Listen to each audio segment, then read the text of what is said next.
মুক্তি কেন্দ্ৰৰ নামত অবাধ বেহা চলিছে আৰু সেই বেহাৰ ফলত বা অসুস্থ প্ৰতিযোগিতাৰ ফলত গোটেই মানবোৰ ডাউন হৈ গৈছে বা লঘু হৈ গৈছে এটা বাস্তৱ ঘটনাৰ বিষয়ে আপোনালোকক জনাব বিচাৰিছো নমস্কাৰ স্বাগতম ষ্টুডিঅ'ত মই প্ৰাঞ্জল কালি হেঙেৰাবাৰীৰ সৃষ্টি ৱেলনেছ চেণ্টাৰ যেটো য'ত মহিলা বহু ৰোগীক ৰখা হয় বিশেষকৈ যিবোৰে নিচাৰ পৰা মুক্তি পাব বিচাৰে তেওঁলোকে সেই নিচামুক্তি কেন্দ্ৰত যায় সৃষ্টি যেটো ৱেলনেছ চেণ্টাৰ আছে তাত মহিলাসকলৰ ওপৰত অত্যাচাৰ চলোৱাৰ অভিযোগ উত্থাপন হৈছিল এইগৰাকী স্বত্বাধিকাৰী আৰু তেওঁৰ স্বামী দুয়োগৰাকীৰ বিৰুদ্ধে অভিযোগ উত্থাপন হৈছিল এগৰাকী মহিলা স্বত্বাধিকাৰী আৰু তেওঁ সততে সামাজিক মাধ্যমত সক্ৰিয় হৈ থাকে আৰু টিভি বা বিভিন্ন অনুষ্ঠানতো আহি থাকে সাধাৰণতে এইগৰাকী ব্যক্তিৰ দ্বাৰা বা এইগৰাকী মহিলাৰ দ্বাৰা এনে ধৰণৰ আচৰণ কোনো কামনা কৰা নাছিল কিন্তু হৈ গ'ল সেইটো সৃষ্টি যেটো ৱেলনেছ চেণ্টাৰ আছে যেটো নিচামুক্তি কেন্দ্ৰ আছে সেই সৃষ্টি নিচামুক্তি কেন্দ্ৰৰ পঞ্জীয়ন নম্বৰো ভুল বুলি কোৱা হ'ল অসম ৰিহেভ এছ'চিয়েশ্যনে খবৰটো হেনো পাইছিলে এগৰাকী তাত থকা ভুক্তভোগীৰ পৰা হেনো ফোন কল এটা পাইছিলে তাৰপিছত আৰক্ষীৰ কাষ চাপিছিল তেওঁলোকে নিজাববীয়াকৈ তাত অভিযান চলাইছিলগৈ এতিয়া অসম ৰিহেভ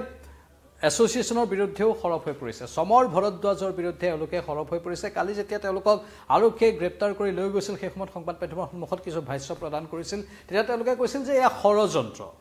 কিন্তু ষড়যন্ত্ৰ বুলি ক'বলৈ কিয় লগা হ'ল বা ষড়যন্ত্ৰৰ এই শব্দটোৰ অৱতাৰণা কিয় হ'ল নিচামুক্তিৰ কেন্দ্ৰৰ নামতো ষড়যন্ত্ৰ মানে কি বেপাৰ চলাই আছে নেকি তেওঁলোকে নিচামুক্তি কেন্দ্ৰ খুলি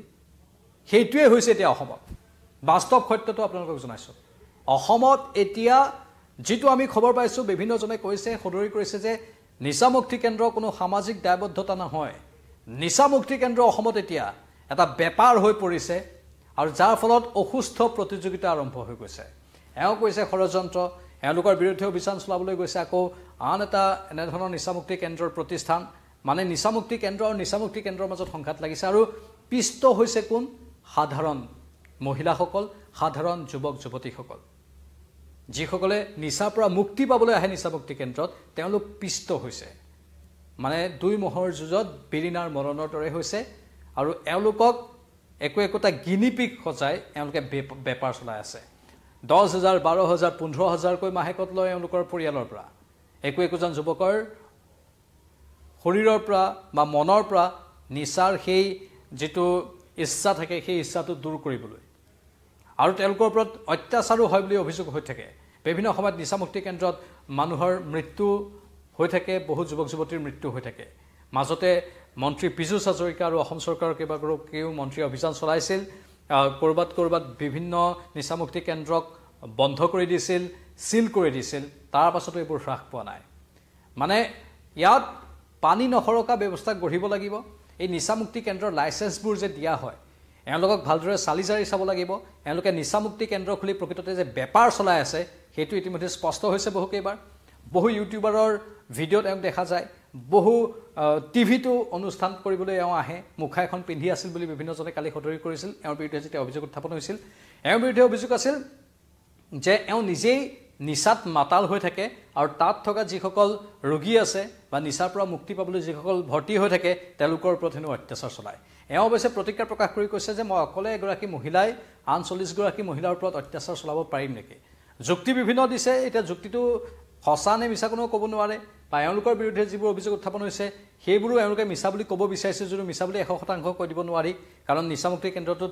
বহু যুৱতী মহিলাই অভিযোগবোৰ দিছিল নিজেই আমাৰ সাংবাদিকৰ সন্মুখতো সমৰ ভৰদ্বাজৰ কথা এওঁ কৈছে আসাম ৰিহেভ এছ'চিয়েশ্যনৰ হয়তো বিষয়ববীয়া হয় কোনোবা অন্য নিচামুক্তি কেন্দ্ৰৰ কিবা হয় তেওঁ এটা বিশেষ প্ৰতিষ্ঠানৰ নামো লৈছে কিন্তু সেই কথাবোৰ যে কৈ আছে এটা কোনে এই সমাজৰ বাস্তৱ এই সত্যবোৰৰ সৈতে যুঁজিবলৈ আহিছে বাৰু কোনে নিজৰ স্বাৰ্থ পূৰণ কৰিবলৈ আহিছে কোনেও নাজানে এইগৰাকী মহিলা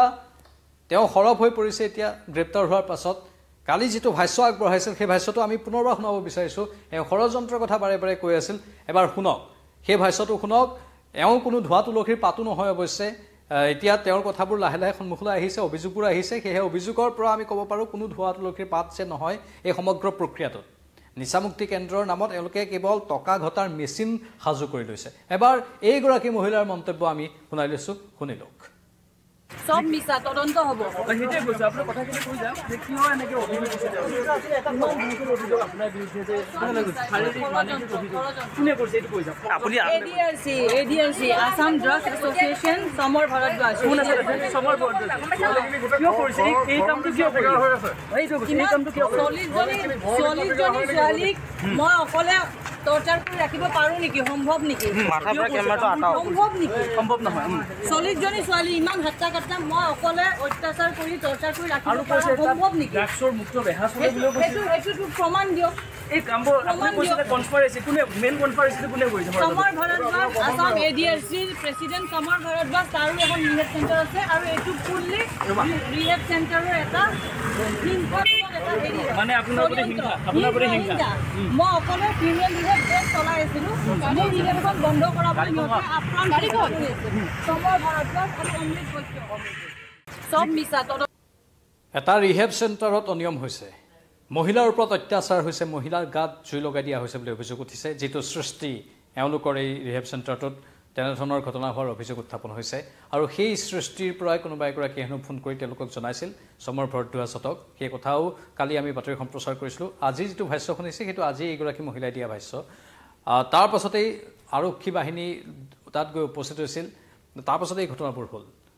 কিন্তু পিষ্ট কিয় হ'ব লগা হৈছে সাধাৰণ ৰোগীসকল সাধাৰণ নিচাগ্ৰস্ত লোকসকল যিসকলে নিচাৰ পৰা মুক্তি পাবলৈ আহিছে তেওঁলোক কিয় গিনিপিক হ'বলগীয়া হৈছে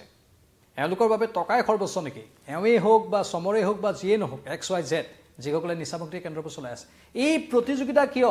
অসুস্থ প্ৰতিযোগিতা কিহৰ বাবে নিচামুক্তি কেন্দ্ৰটো কেতিয়াও ব্যৱসায়ৰ আহিলা হ'ব নোৱাৰে নিচামুক্তি কেন্দ্ৰ গঢ়ি যদি কোনোবাই ব্যৱসায় কৰিম বুলি ভাবিছে সেয়া চৰকাৰৰ ব্যৰ্থতা চৰকাৰে সেইবোৰ কিয় প্ৰতিৰোধ কৰিব পৰা নাই সকলোতে ব্যৱসায় কৰিব দিলে হ'ব নেকি য'ত সেৱাৰ মনোভাৱ জড়িত হৈ থাকে সেৱাৰ মনোভাৱ জড়িত হৈ থকা বিষয়বোৰত এই অবাধ বেহা কিয় অসুস্থ প্ৰতিযোগিতা কিয় হ'বলৈ পাইছে স্বাভাৱিকতে নিচামুক্তি কেন্দ্ৰ এটা চলাবলৈ টকা লাগে তাৰ বাবে চৰকাৰৰ অনুদানৰ কথা থাকে বা আন কেতবোৰ কথা থাকে ক্ৰাইটেৰিয়া বহুত আছে এটা ন্যূনতম মাননি হয়তো প্ৰতিটো পৰিয়ালৰ পৰা ল'ব পাৰে কিন্তু তাৰ নামত এই অসুস্থ প্ৰতিযোগিতা কিয় হৈছে কম্পিটিশ্যন কিয় বেপাৰ কৰিবলৈ ধৰিছে এওঁলোকে এইটো বেপাৰৰ আহিলা কেতিয়াও হ'ব নোৱাৰে নিচামুক্তি কেন্দ্ৰ নিচামুক্তি কেন্দ্ৰ সমাজ সংস্কাৰৰ এটা ব্যৱস্থা সেই সমাজ সংস্কাৰৰ ব্যৱস্থাটো কোনোবাই যদি ব্যৱসায়লৈ পৰ্যবেক্ষিত কৰিব বিচাৰিছে নহ'ব ব্যৱসায় আন বহু ক্ষেত্ৰত আছে বহু ক্ষেত্ৰত অন্য ব্যৱসায় কৰি থাকক এইবোৰ ক্ষেত্ৰত মানুহক মৃত্যুৰ দুৱাৰদলিৰ পৰা উভতাই অনাৰ যাৰ দায়িত্ব তেওঁলোকে তাত ব্যৱসায় কৰিলে নহ'ব আৰু ব্যৱসায় যদি কৰিব মন আছে আন কিবা কিবি কৰক গৈ দোকান দিয়ক কিবা কৰক ইয়াত মানুহৰ জীৱনৰ সৈতে হেতালি খেলাটো কোনো কাৰণতে সহ্য কৰা নহ'ব এয়া সৰ্বসাধাৰণৰ মতামত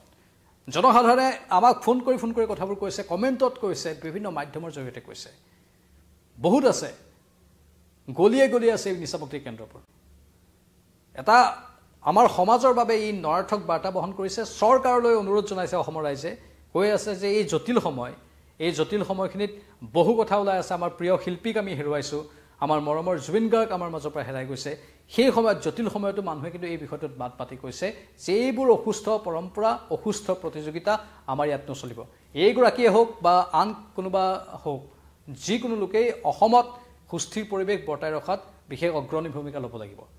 আৰু নিচামুক্তি কেন্দ্ৰৰ যি গধুৰ দায়িত্ব সেই গধুৰ দায়িত্ব উপলব্ধি কৰিব লাগিব আৰু এওঁলোকক এতিয়া ভালদৰে চালি জাৰি চোৱাৰ প্ৰয়োজন হৈ পৰিছে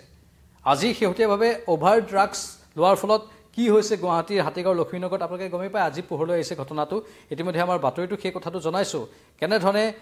ড্ৰাগছ আসক্ত এগৰাকী যুৱতীৰ মৃত্যু হৈছে আনফালে যিজন যুৱক এই সমগ্ৰ ঘটনাক্ৰমত জড়িত হৈ পৰিছে সেই যুৱকজনক ইতিমধ্যে গ্ৰেপ্তাৰ কৰা হৈছে ৰোহন কাশ্যপ ওৰফে প্ৰিন্স হাণ্টাৰ এই ৰোহন কাশ্যপ ওৰফে প্ৰিন্স হাণ্টাৰে স্বীকাৰোক্তি দিছে যে তেওঁলোকে হেনো ড্ৰাগছ বেছিকৈ ল'লে মানে অভাৰড'জ হ'ল তেওঁলোকৰ যাৰ ফলতে সেই যুৱতীগৰাকীৰ মৃত্যু হ'ল আৰু যুৱতীগৰাকীৰ মৃত্যু হোৱাৰ পাছত কম্বলৰে মেৰিয়াই তেওঁ ৰুমৰ পৰা পলায়ন কৰিছিল যিগৰাকী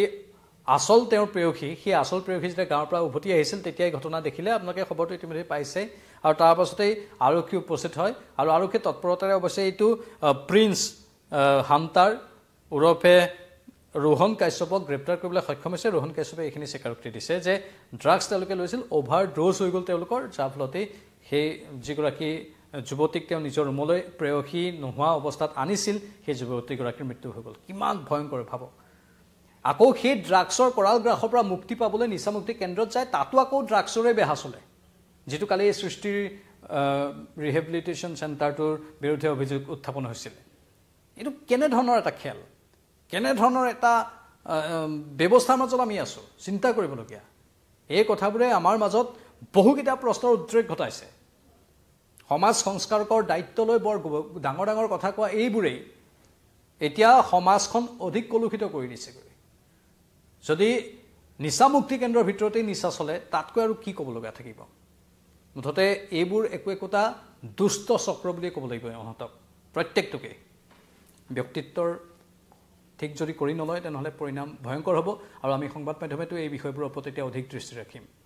বিদায় লৈছোঁ পোনপটীয়া সম্প্ৰচাৰৰ পৰা আপোনালোকে মতামতবোৰ কমেণ্ট বক্সত দিব কিন্তু এইগৰাকী মহিলাৰ ভাষ্য বিদায় পৰত পুনৰবাৰ শুনাই গৈছোঁ শুনক হ'ব সেইটোৱে কৈছোঁ আপোনাৰ কথাখিনি কৈ যাওক যে কিয় এনেকৈ অভিযোগ দিছে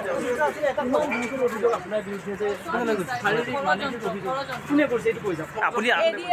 ADRC আসাম ড্ৰাগছ এছ'চিয়েশ্যন সমৰ ভাৰতবাস কোন আছে সমৰ ভাৰতবাস কিয় কৰিছে এই কামটো কিয় কৰি আছে এইটো এই কামটো কিয় কৰি 40 জনী ছোৱালীক মই অকলে টৰ্চাৰ কৰি ৰাখিব পাৰোঁ নেকি সম্ভৱ নেকি সম্ভৱ নেকি সম্ভৱ নহয় 40 জনী ছোৱালী ইমান হাত্তা কাট্টা মই অকলে অত্যাচাৰ কৰি টৰ্চাৰ কৰি ৰাখিব পাৰোঁ সম্ভৱ নেকি ড্ৰাগছৰ মুক্ত বেহা চলে বুলিও কৈছে এইটো প্ৰমাণ দিয়ক এই কামবোৰ আপুনি কৈছে কনস্পাইৰেচি কোনে মেইন কনস্পাইৰেচিটো কোনে কৰিছে সমৰ ভাৰতবাস আসাম ADRCৰ প্ৰেচিডেণ্ট সমৰ ভাৰতবাস তাৰো এখন ৰিহেব চেণ্টাৰ আছে আৰু এইটো ফুললি ৰিহেব চেণ্টাৰৰ এটা মানে আপোনাৰ প্ৰতি হিংসা মই অকলে ফিমেল ৰিহেব বেছ চলাই আছিলোঁ মোৰ ৰিহেবখন বন্ধ কৰাবলৈ সিহঁতে আপ্ৰাণ কৰি আছিল সমৰ ভাৰতবাস আৰু অমৃত বৈশ্য